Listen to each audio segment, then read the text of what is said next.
आधी आधी रात में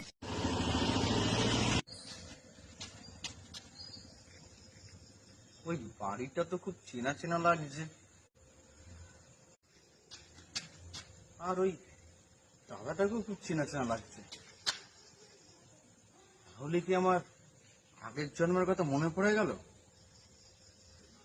যাই, দাদাটাকে জিজ্ঞেস করি।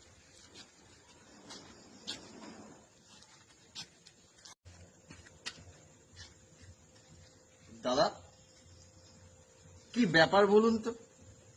ওই বাড়িটা আমার চেনা চেনা লাগছে, আপনাকেও আমার চেনা চেনা লাগছে। আমার কি তাহলে আগের জন্মের কথা মনে পড়ে গেল নাকি? আগের জন্ম না? হ্যাঁ আগের জন্মের কথা মনে পড়ে গেছে না? হ্যাঁ। ও মা, ভাই দেখো আবার গেজা খেয়ে এসছে। Oh, no, no, no, no.